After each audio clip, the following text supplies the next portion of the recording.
В эфире программа «События недели», в студии Белла Кварчия. Здравствуйте. Говоря об итогах уходящей недели, мы должны коснуться и событий субботы. Ситуация с противоборством между сторонниками кандидатов в президенты Аслана Бжаня и ветеранской организации «Аруа» обострилась после съезда «Единой Абхазии», на котором выступил Аслан Бжаня. Некоторые слова из его речи были восприняты как угроза, после чего уже «Аруа» сделала заявление, в котором нелицеприятно отозвалась о кандидате, упрекнув его в бездействии в годы войны. Ответная реакция последовала в ночь на субботу. Группа сторонников Бжаня отправилась выяснять отношения с членом «Аруа» Тимуром Надарая. В ответ собрались участники ветеранской организации, была словесная перепалка, которая, к счастью, не вылилась в столкновение. Сложившуюся ситуацию прокомментировали обе стороны.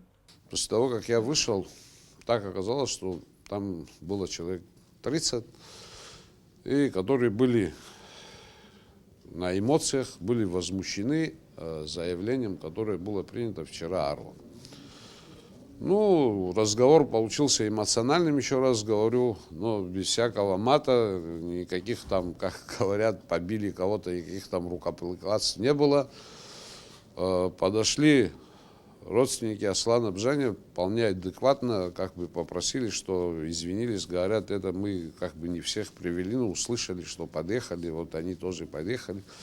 Ну, кто-то там кричал, там что-то там говорил и все такое. Мы, по большому счету, ну, бывают такие всплески эмоций, ничего страшного там не произошло. И договорились о том, чтобы найти причины, почему это заявление появилось, с чем это связано и так далее, что дальше мы там увидимся, встретимся и будем говорить. И есть общее понимание, что мы ответственны сегодня все, и ветераны, и «Аруа», и Амцахара, за то, чтобы выборы прошли в спокойной обстановке. Ни одна из сторон не хочет накалять обстановку, никому это не выгодно. И будем вот в таком ракурсе дальше разговаривать.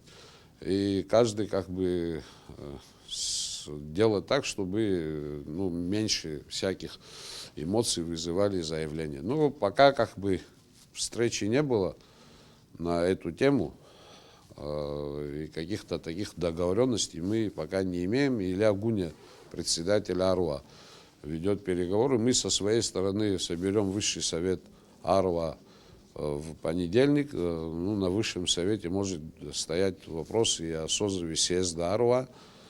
И как бы мы тоже хотим уйти от конфронтации. Прочитав это заявление, мы восприняли это как угрозу, потому что мы Бжаня как кандидата в президенты никогда не поддерживали.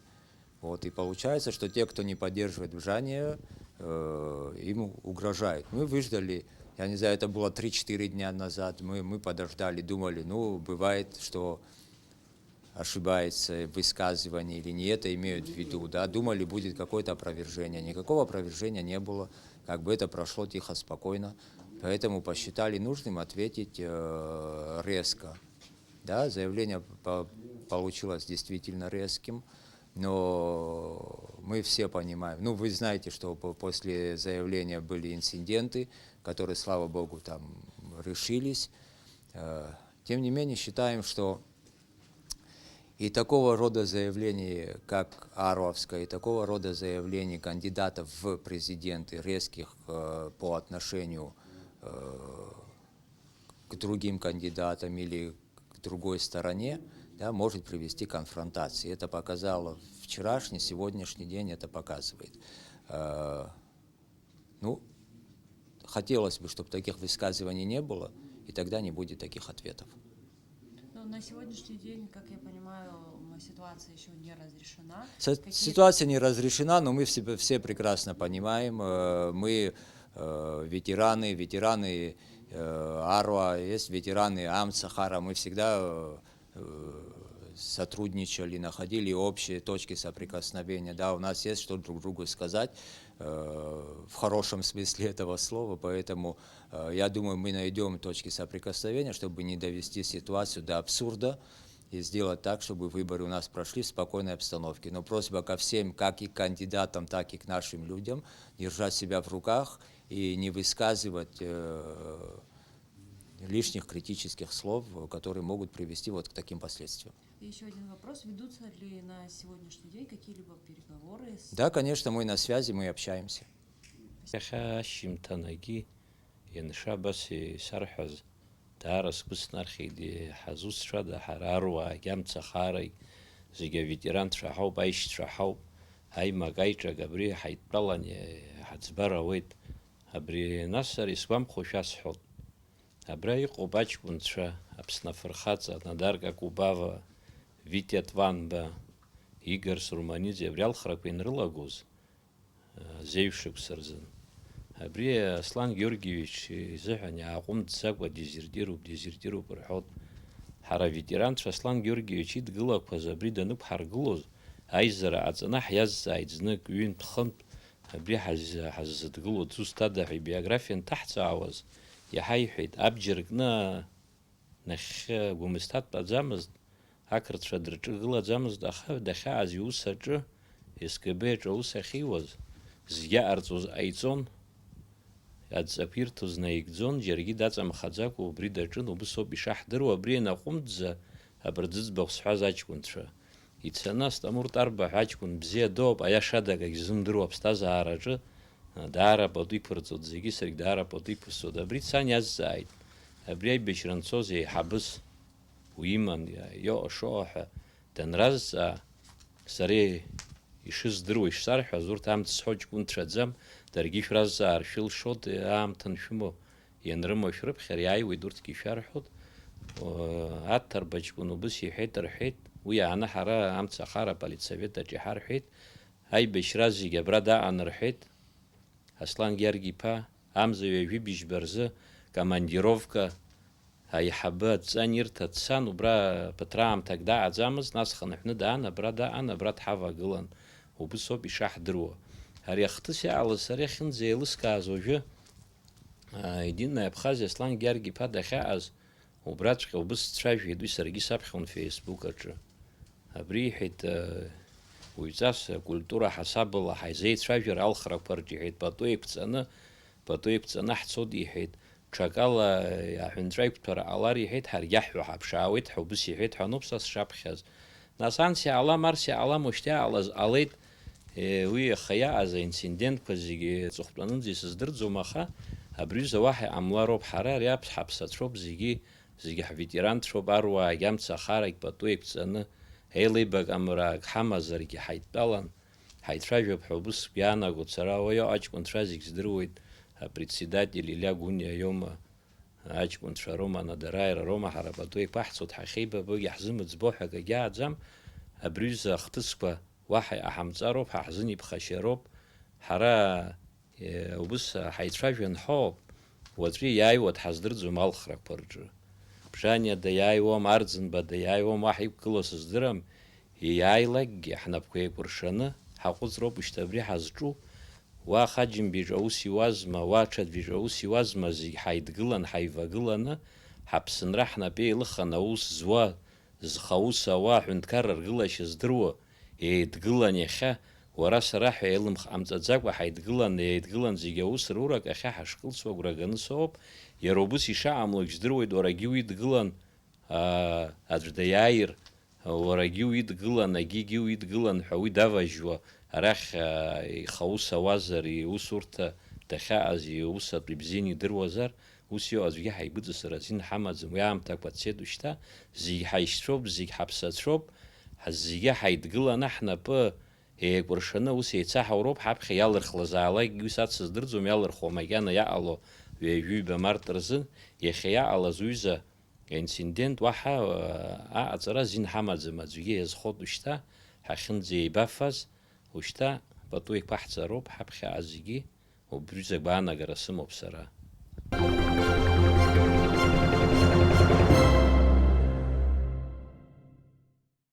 Генпрокуратура Абхазии на этой неделе сообщила о возбуждении нескольких уголовных дел, в том числе по факту умышленного убийства Астамура Дзидзария, который содержался в следственном изоляторе МВД, по факту гибели ребенка в сентябре прошлого года от удара током, сообщила о проверке финансово-хозяйственной деятельности госкомпании «Абхазтоп» и ряде других дел.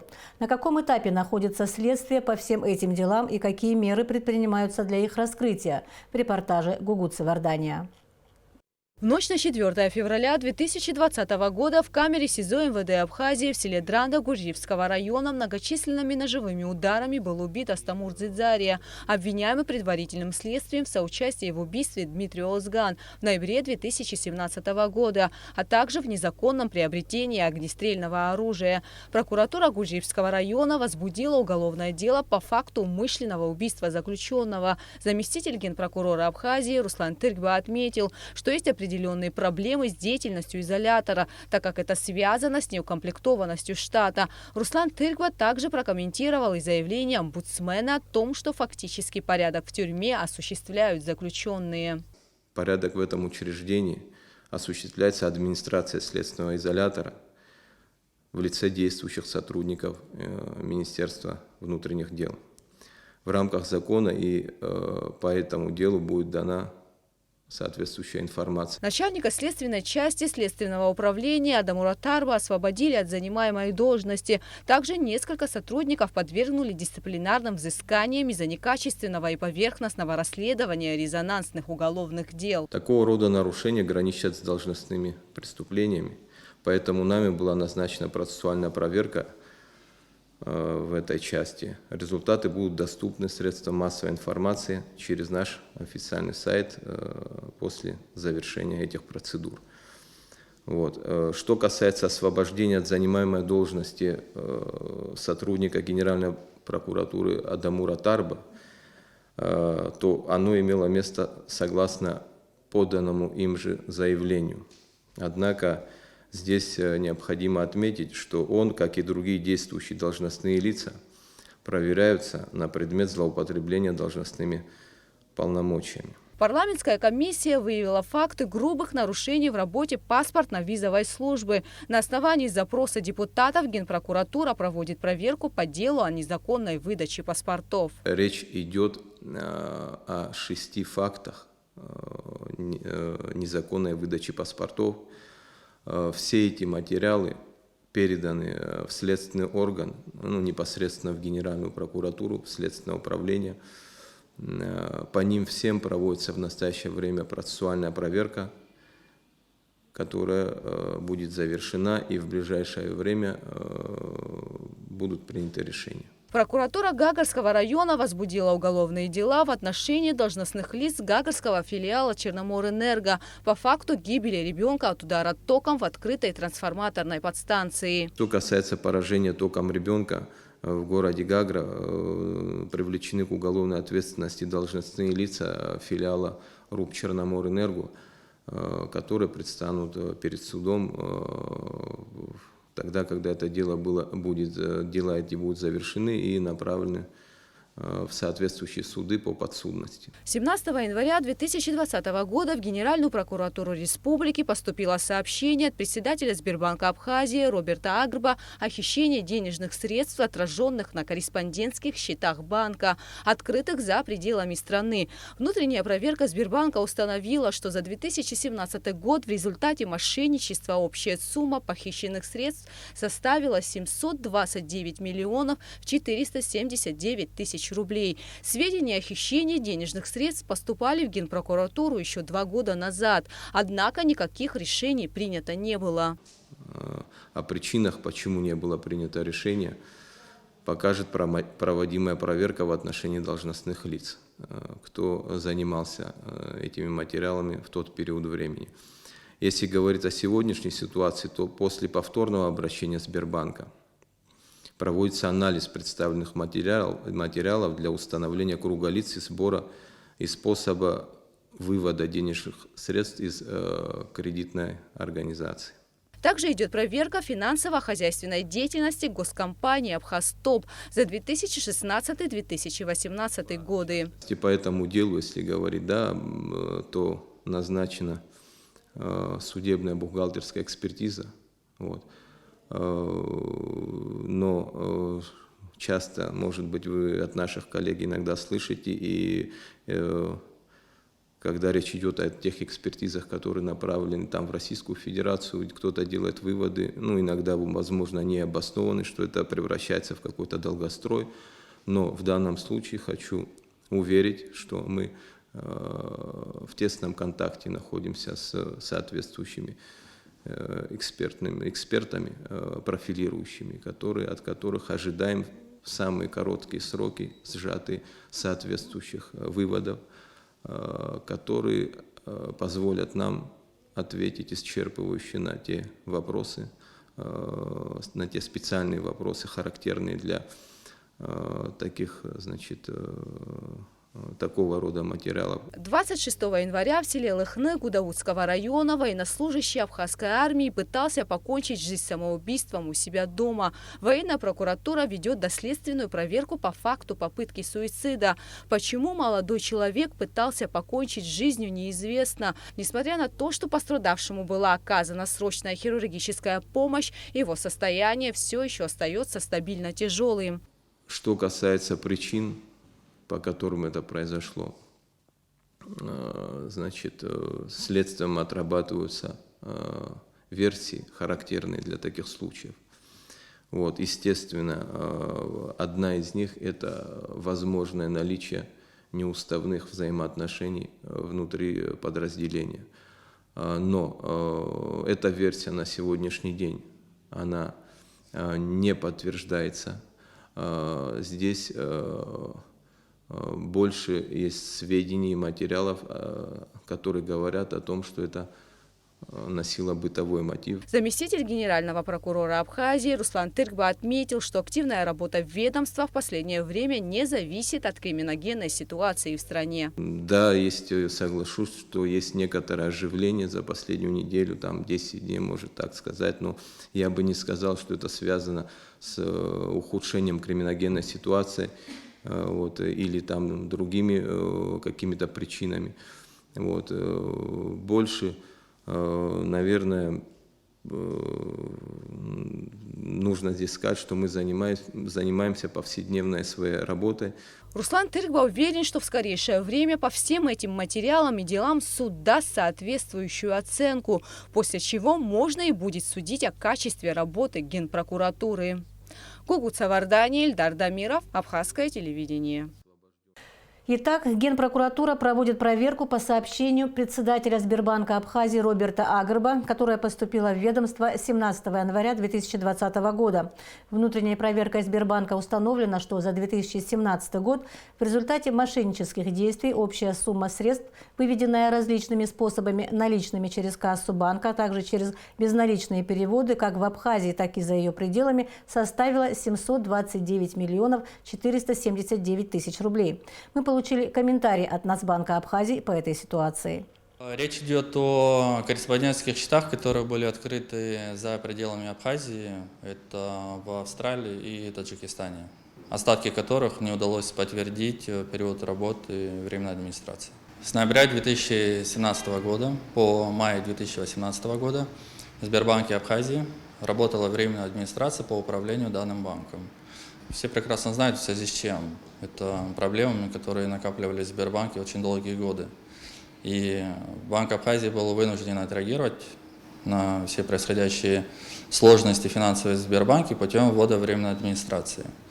И в ходе текущей деятельности временной администрации, работы с активами банка, была произведена как раз-таки инвентаризация всех корреспондентских счетов.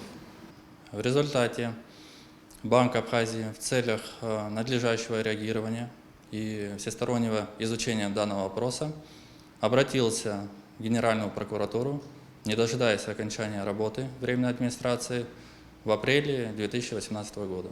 Появившееся сообщение Генеральной прокуратуры на этой неделе по поводу разбирательств, связанных с мошенническими операциями в Сбербанке, свидетельствует о том, что новый руководитель прокуратуры занялся этим делом. Я думаю, что виновные должны быть наказаны, потому что эта история очень старая, но, насколько вы знаете, мы уже неоднократно, уже много лет говорили о том, что Национальный банк вводил временную администрацию в 2017 году, и дела еще тогда, вот по окончании проверки в начале 2018 года были переданы в прокуратуру. Речь идет о том, что за все годы существования Сбербанка накопились объемы денег, по сути, которые имеют операции, признаки мошенничества. И объем этих операций составил 700 миллионов рублей. Речь идет о том, что за период существования сберегательного банка, наверное, с послевоенный период, по 2017 год, накопительным эффектом накопилась такая сумма. Понятное дело, что там в одночасье таких сумм в банке не может быть, он не такой большой, крупный, чтобы можно было, значит, вывести из банка 700 миллионов, и это бесследно, значит, отразилось. Но мы понимаем, что в результате вот такой неэффективной и мошеннических операций, которые проводились в Сбербанке, Сберегательный банк стал сталкиваться со сложностями. Эти сложности нарастали из года в год, и проблемы только увеличились. Но я бы не хотел давать оценку, поскольку я не имею права давать правовую оценку, для этого есть специальные органы. Но в любом случае все материалы, все, что нам удалось выяснить, мы, насколько мне помнится, это было в апреле 2018 года, передали в Генеральную прокуратуру. Я очень надеюсь и рад тому, что Генеральная прокуратура, значит, с приходом нового руководителя плотно занимается этим вопросом. Просто, значит, в новостях прозвучала информация о том, что это, значит, только что появилось и в 2017 году случилось, и многие, не вникая в суть, решили, что это новые какие-то процессы, которые происходили. Хочу еще раз повториться, что речь идет о тех делах, которые были выявлены в результате работы временной администрации, которую ввел Национальный банк, Сберегательный банк в конце 2017 года и продолжался полгода. Это по результатам вообще работы Сберегательного банка за период его существования. Решением правительства из резервного фонда Кабинета министров будет выделено более 5 миллионов рублей на компенсацию имущественного ущерба комплекса правительственных зданий в результате событий, имевших место в Сухуми с 9 по 11 января. Подсчет нанесенного ущерба проводила комиссия по поступлению и выбытию активов при Кабинете министров. Как указано в смете расходов, большая часть средств будет потрачена на реставрацию дверей в зданиях правительственного комплекса, а именно 3 миллиона 356 тысяч рублей. На ремонт оконных конструкций будет выделено 112 тысяч рублей. Остальная часть средств уйдет на ремонтные услуги в кабинетах, изготовление металлических решеток и приобретение необходимого инвентаря. Кроме того, на 1 миллион рублей будет закуплена компьютерная техника. В данную смету также вошли расходы на ремонт помещений, реставрацию дверей и закуп мебели на первом этаже Кабинета министров. Почему цифры, озвученные сразу после событий 9-11 января, значительно отличаются от итоговой сметы, прокомментировал Давид Сангулия. Все, кто называли какие-либо цифры, они говорили на тот момент, какие были уже известны расходы. Всем, кто обращался, им объясняли, что, допустим, что касается дверей в комплексе правительственных зданий, их устанавливала в свое время очень давно одна компания, обратились в эту компанию, они прислали своих специалистов, оценили ущерб, все, что можно было отреставрировать, они реставрируют, все, что нужно заменить, необходимо, просто нельзя реставрировать, они, естественно, реставрируют.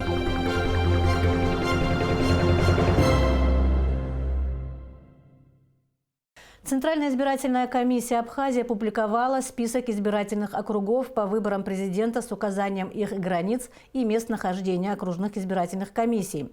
На выборах президента Абхазии будут организованы 35 округов и 152 избирательных участка. 6 февраля ЦИК зарегистрировал Адгура Арзанба в качестве кандидата в президенты Абхазии. Адгур Арзанба занимает должность министра экономики с апреля 2015 года. В декабре 2019 года он был переназначен на пост главы Минэкономики, а также стал вице-премьером правительства. Инициативную группу по выдвижению Адгура Арзанба возглавил Феликс Даутия.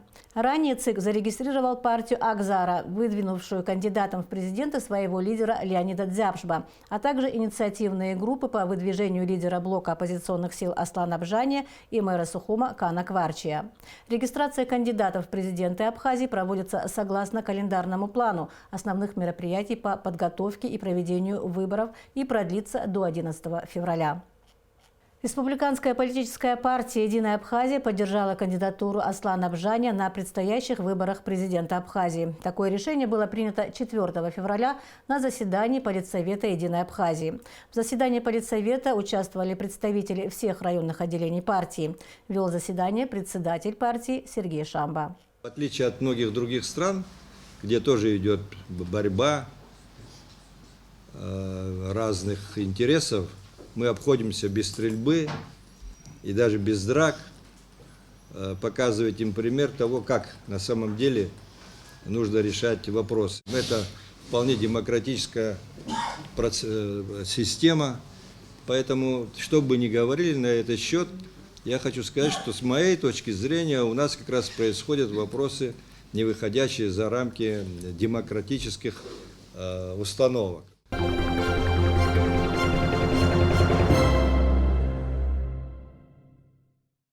Инициативная группа по выдвижению закона о декларировании доходов, расходов, имуществ и обязательств имущественного характера публичными служащими и депутатами вышла на бессрочную акцию с требованием немедленного принятия этого закона. Около 20 человек разложили перед парламентом палатки и заявили, что не разойдутся, пока документ не будет принят. 5 февраля к парламенту приехали представители правоохранительных структур, разобрали палатки, а активиста Джансуха Адлиба вызвали в УВД для написания объяснительной. Проект закона о декларировании доходов, расходов, имуществ и обязательств имущественного характера публичными служащими и депутатами, среди прочих вопросов, был вынесен в повестку дня заседания сессии Народного собрания 6 февраля и был принят в окончательном чтении. Депутаты также высказались за необходимость скорейшего принятия закона о госслужбе. Спикер Валерий Кварчий установил максимальные сроки принятия данного закона до 30 декабря текущего года. Во-первых, действие закона отодвинуто почти на год. Дата вступления закона отодвинута на год до 30 декабря, насколько я прочитал, до декабря месяца этого года. Плюс к этому вступление в силу закона об обязательном декларировании должностными лицами и депутатами собственности и активов привязано вступление закона в силу к принимаемому потом закону о госслужбе. Ну и самый главный вопрос. Даже в этом виде этот закон, конечно, большой шаг вперед. Сказать сегодня, что мы ничего не достигли, мы не можем, мы достигли многого. Успех есть, но мы хотим не просто принять закон через год, который вступит в силу. Ничего не мешает должностным лицам и депутатам уже сегодня в окончательной редакции этот закон принять, и чтобы он вступил в силу. На заседании сессии парламента 6 февраля депутаты рассмотрели 14 вопросов. Народные избранники продлили до ноября срок полномочий депутатов органов местного самоуправления, который истекал в апреле текущего года. Решение было принято в связи с проведением повторных выборов президента, которые могли совпасть с местными выборами. Парламентарии озвучили итоги проверки депутатской комиссии работы паспортно-визовой службы МВД. Был выявлен факт незаконной выдачи паспортов. Депутаты порекомендовали министру внутренних дел отстранить начальника паспортно-визовой службы от занимаемой должности на время следствия. Кроме того, парламентарии отклонили законопроект о внесении изменений в Конституционный закон о выборах президента Республики Абхазия. На заседании сессии были вынесены два варианта внесения поправок в данный закон. Один был предложен депутатом Ильей Гуния, другой – Валерием Агарбом. После долгого обсуждения оба варианта были отклонены. И в одном проекте, и в другом были очень разумные вещи, которые мы не услышали. И давайте готовиться к очередным неприятностям. Ведь всем уважаемым коллегам понятно, что в избирательном законодательстве касательно выборов президента много проблем. Эти проблемы надо устранять. И чем быстрее мы это сделаем, тем лучше. На заседании сессии парламента 6 февраля депутаты также проголосовали за ратификацию дополнительного соглашения между Абхазией и Россией о сотрудничестве в области обеспечения лекарственными препаратами и медицинскими изделиями отдельных категорий граждан Российской Федерации, постоянно проживающих в Абхазии. Соглашение охватывает около 8 тысяч человек. На их обеспечение лекарствами и медицинскими изделиями ежегодно выделяется 50 миллионов рублей. Как будет работать данное соглашение, насколько регулярно поступают лекарства в Абхазию и получают ли их бесплатно люди, мы обсудим с гостем в студии, депутатом парламента Алхасом Джинджолия. Здравствуйте, Алхас. Здравствуйте, Была. Парламент 6 февраля рассмотрел множество вопросов. В частности, было продлено соглашение об обеспечении лекарственными препаратами льготных категорий граждан Российской Федерации, постоянно проживающих в Абхазии. Это было продление соглашения, Да. но соглашение работало и ранее.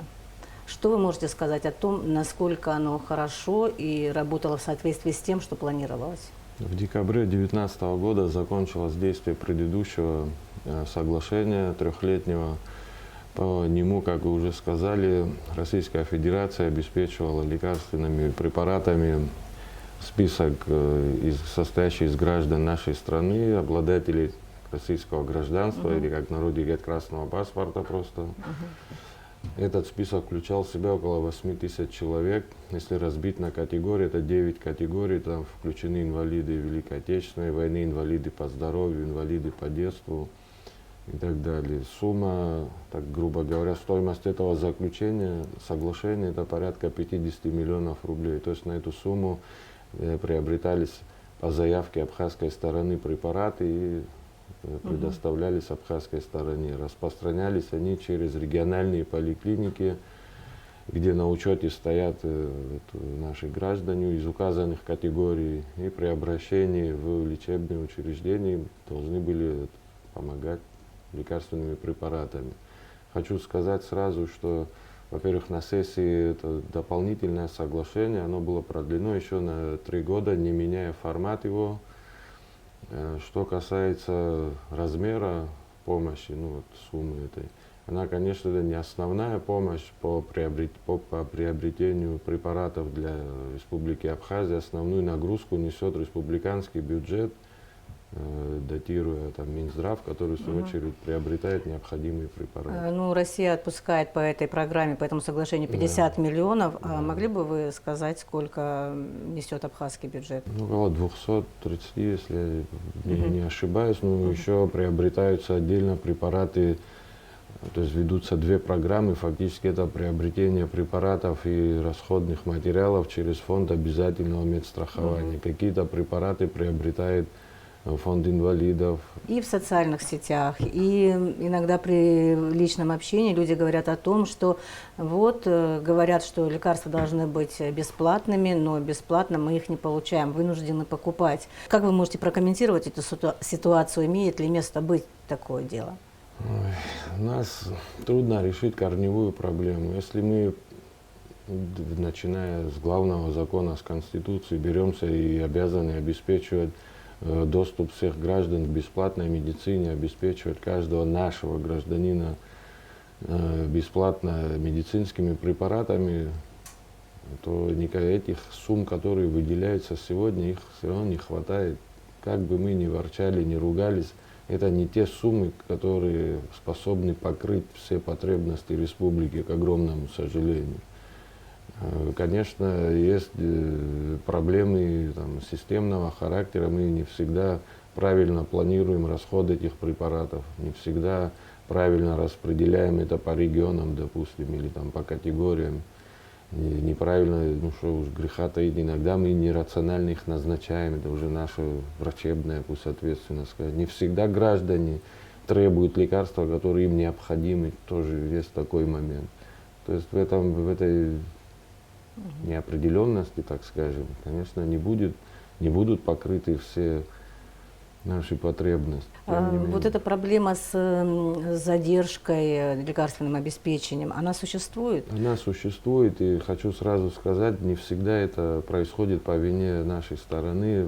Понимаете, не всегда идет равномерно финансирование этих программ, поступления финансовых средств от Российской Федерации, к сожалению, не всегда равномерные.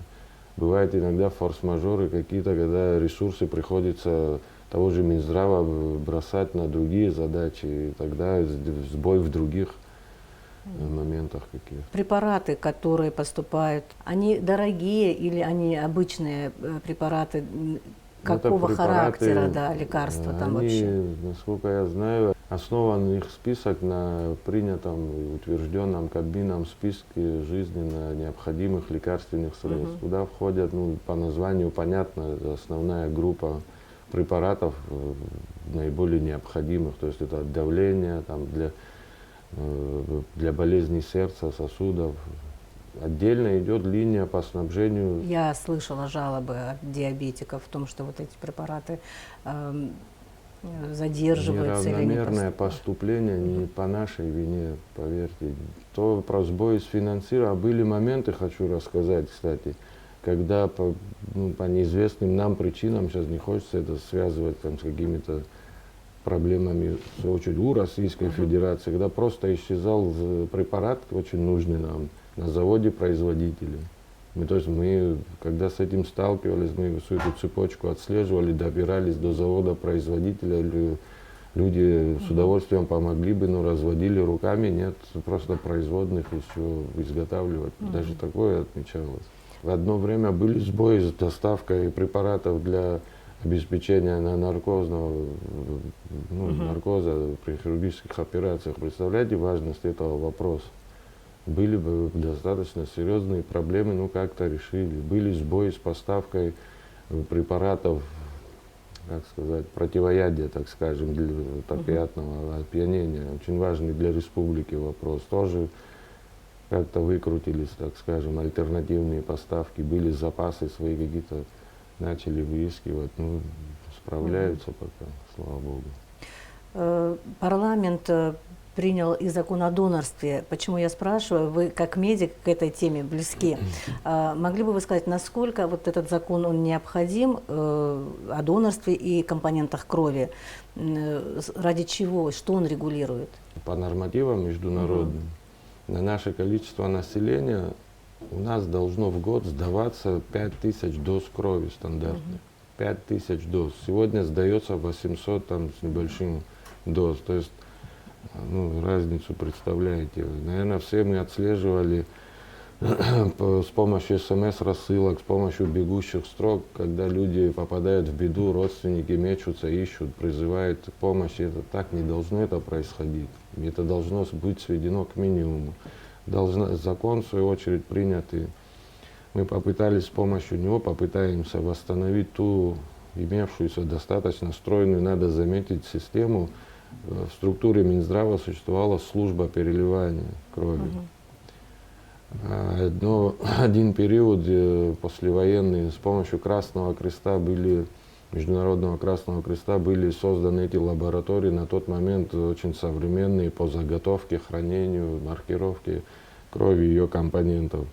Сегодня эти лаборатории остались, но надо их развивать, раз у нас такой сбой в сдаче крови, значит, что-то мы делаем не так. Восстановить ту службу, имевшуюся еще в советские времена.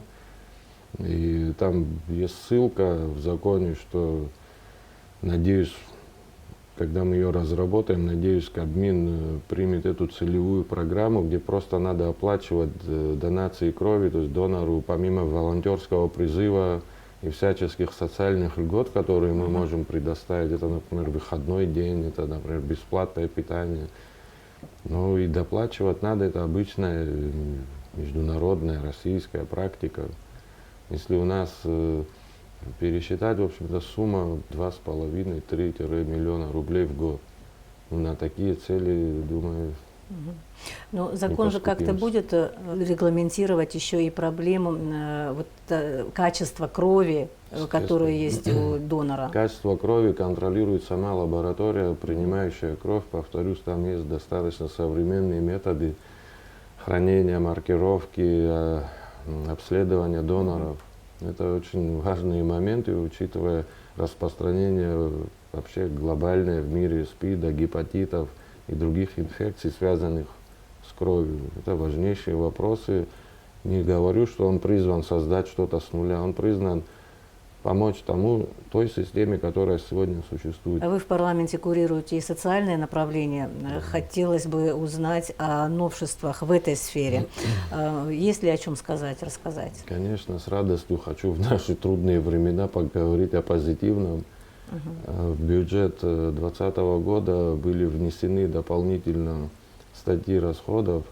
Значит, одна из них касается дотаций педиатрам районных больниц и работников ФАПов. То есть детским врачам в районах доплачивается к зарплате там определенная сумма, медсестрам, работающих в сельских амбулаториях, доплачивается определенная сумма. Там помимо добавок к зарплате оплачиваются расходы на бензин.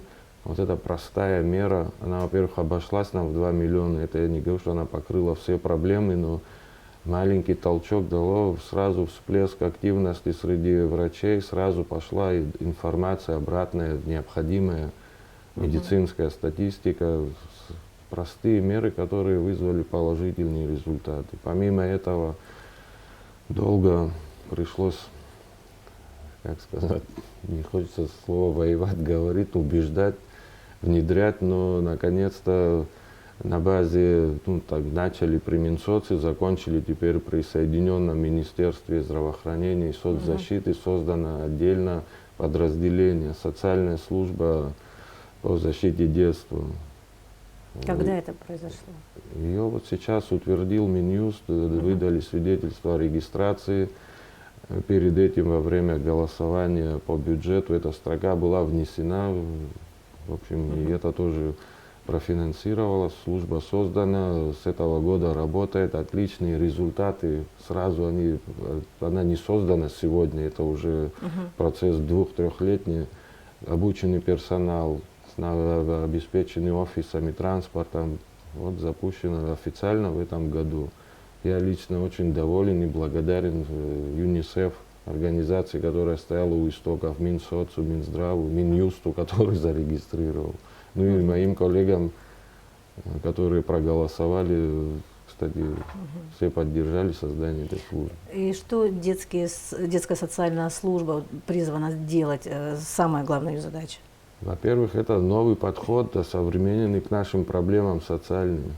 Мы же увлеклись все политикой, но забыли, что социальные проблемы никуда не деваются. Да, это все взаимосвязано, но эти люди сегодня мучаются и по детским вопросам, это насилие в семьях, это необеспеченность какими-то элементарными благами, когда родители не отправляют детей в школу по непонятным причинам. Там огромное количество проблем. Это не только касается каких-то глухих деревень, это в городах, причем вот у нас под носом, как говорится, все это происходит. Это только первый такой позитивный шаг в той дороге, которую еще предстоит пройти. Еще предстоит эту службу расширять, усиливать, потому что у нас помимо детей есть проблемы с пожилыми людьми, остающимися без присмотра, без родственников дома, их нет места их, допустим, устроить в доме престарелых. У кого-то проблемы с родственниками, насилие в семьях. Это все этим должны заниматься соцслужбы. И наша страна должна начинаться не сверху, я думаю, а снизу. Это должен быть региональная медсестра, соцработники, участковый милиционер. И все будет, вот этот фундамент поможет нам всем, я думаю. Я хотела бы немножечко все-таки подвести итоги еще, вот, переходя к другой теме. Это, конечно, благое начинание, дай Бог, чтобы оно имело развитие свое дальнейшее. Хотелось бы подвести итог сессии парламента. Достаточно бурно, достаточно длительно все это проходило. Скажите, вы вообще довольны тем, как завершилось это заседание и его итогами, тем, что приняли депутаты, что не приняли депутаты? Ну, сейчас, если не говорить лишних слов, естественно, всех интересовал главный вопрос — это изменения в избирательном законодательстве. Два проекта были представлены диаметрально противоположным. Если убрать там лишние слова, как считать результаты второго тура, в этом общего мнения найдено не было. практически пополам разделились мнения. Но время еще есть до самих выборов. Надеюсь, неоднократно еще будут проходить по этому поводу дискуссии, совещания. Надеюсь, к чему-то придем. Есть части, которые не вызывают сомнений. То есть среди поправок, там, внесения, допустим, в закон, внятно расписать и утвердить, там, допустим, графу против всех. Она уже существует, ею мы уже пользовались на прошлых выборах, надо ее узаконить. Там есть другие моменты по датам повторных выборов назначены. Ну, технические детали, их-то надо же утвердить. Если я так понимаю, депутаты намерены продолжать рассматривать варианты поправок? Конечно, намерены. И как часто будут проходить заседания до выборов?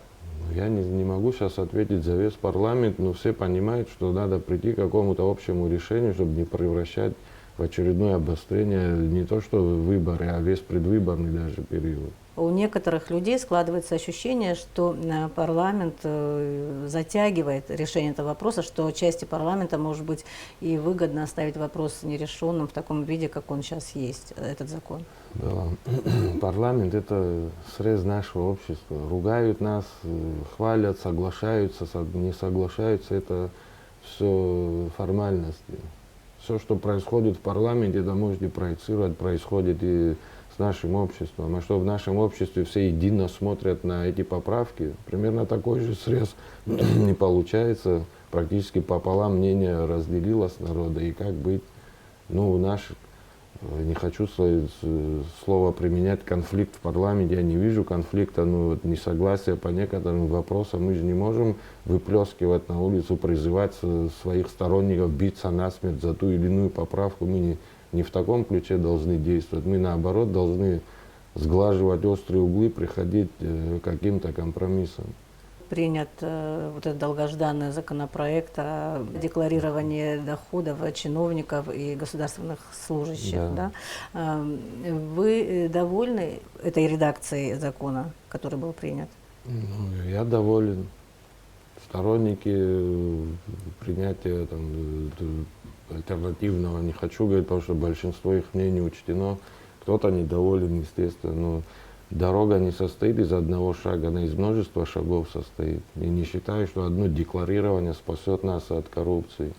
Я вообще считаю, что там, где человек присутствует, это уже слабое звено. Может, поговорим тогда, давайте думать дальше, уже продвигаться. Электронный документооборот вообще, по-моему, больше сделает в борьбе с коррупцией, чем декларирование, очевидно, которое обойти можно в любой редакции, если мы расширим даже круг декларируемых родственников, на чем настаивали, допустим, одна группа. Это все решаемо, все можно спокойно обсуждать, без истерик, без нагнетания вот этой атмосферы. Мы продавили, мы победили, это все понятно, мы переживаем, все за одно и то же надо понимать. Очень неприятно потом читать комментарии о себе, что мы такие злодеи, собрались, коррупционеры, и пытаемся не дать бороться с коррупцией. Иногда это просто смешно, но, скорее всего, это меня не обозляет, ни в коем случае не подумайте, но просто наводит на другие выводы. Во-первых, население вообще не информировано полноценно, какие у него сегодня права, какие сегодня статьи кодекса действуют, какие возможности у гражданского общества. И сейчас не хотел бы эту тему развивать, но там подспудно вообще и не в этом законе-то и дело. Как это глупо, может, не звучит, но дело в страхе. Мы не способны в лицо преступнику, вот так назовем коррупционера, сказать, вот ты вор, иди сюда. Все прекрасно, статьи у действующего УК помогают посадить, обратиться в прокуратуру там, и так далее, начать дело любое. Но мы же боимся и пытаемся размазать эту ответственность за декларациями, за еще чем-то. Не говорю, что прекрасно понимаю, что такое декларирование дохода. Естественно, давно надо было его принимать, естественно, надо пользоваться этим активно.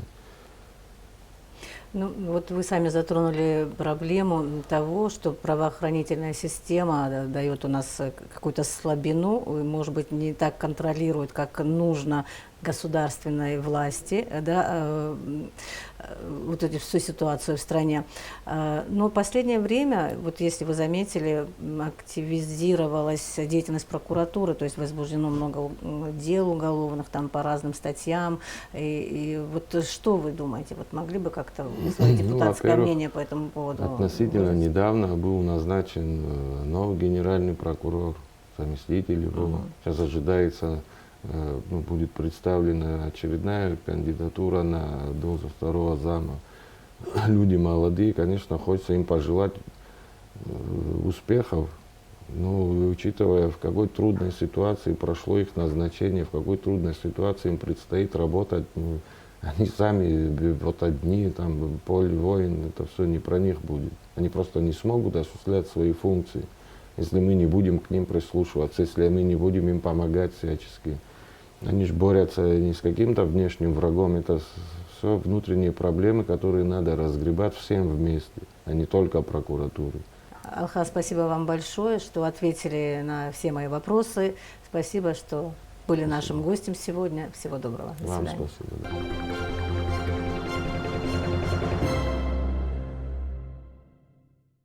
Еще одна важная тема недели – распространение гриппа. С 4 февраля введены ограничительные меры по посещению во всех детских садах и школах Сухума из-за вспышки заболеваемости сезонными вирусными инфекциями и гриппом. А на погранпостах Псоу и Ингур введен карантин и запрещен въезд мигрантам и людям к ним приравненным. Наша съемочная группа выехала на государственную границу Ингур, чтобы выяснить, какие именно профилактические работы проводятся в приграничном районе, чтобы не допустить проникновения в страну вирусных заболеваний. Репортаж Алики Трапш. С 27 января с 7 утра до 7 вечера на границе дежурит бригада галских врачей. Все граждане, пересекающие госграницу, проходят осмотр в передвижном флюорографическом комплексе. Медики проводят бесконтактное измерение температуры тела. Если у человека повышенная температура, то его просят пройти флюорографическое обследование. Здесь проводим первый этап обследования всех тех, которые тут проходят. Каждый день проводим термометрию и почти не проводили флюорографию, потому что у всех была температура нормальная. ОРЗ есть, ОРВИ не было. Значит, ОРВИ отличается тем, что есть температура высокая, но с высокими температурами не ходят на границах. Такое обследование проходит около 800 человек ежедневно. Больше, чем за неделю прошли осмотр около 6000 человек. Серьезных заболеваний выявлено не было. В основном у людей был обнаружен ОРЗ и бронхит. Сами жители района признаются, что не против такой процедуры прохождения осмотра. Желательно проверять. Неплохо. При первом подозрении на наличие вируса жители района направляются в ЦРБ города Гал. По словам руководства ЦРБ, вспышки острых респираторных вирусных заболеваний в Галском районе не выявлено. В основном люди болеют сезонными простудами, и лечение проходит амбулаторно. В стационаре же находится 4 человека. К нам обращаются в основном детское население. Детское население всегда оно превалирует, то есть обращение всегда много за сутки обращаются. Средняя цифра 50 детей. Повышение температуры тела, насморк. Но, слава богу, в этом году у нас не было осложнений, то есть не было пневмонии, то, что приводило к летальным исходам. Профилактические работы по недопущению проникновения в Абхазию вирусных заболеваний на государственной границе по реке Ингур будут проводиться до 27 марта. Алика Трапш, Инна Гухава, Абхазское телевидение. 6 февраля отметила свой юбилей герой Абхазии, директор Музея боевой славы имени Владислава Ардзенба Мзия Бея. С первого дня Отечественной войны народа Абхазии Мзия Чичиковна принимала активное участие в оказании медицинской помощи раненым. Она была среди тех, кто первым встретил врага на Красном мосту 14 августа 1992 года. Мзия Бея участвовала в боях за село Нижняя Ишера, была в составе партизанских отрядов Восточного фронта. Музей боевой славы имени первого президента Абхазии Мзия Бея возглавила в 2010 году. На данный момент в музее собрано более 2000 экспонатов, среди которых экспонаты Великой Отечественной войны и Отечественной войны народа Абхазии. На этом наша программа подошла к концу. Я желаю вам всего доброго и до встречи в эфире.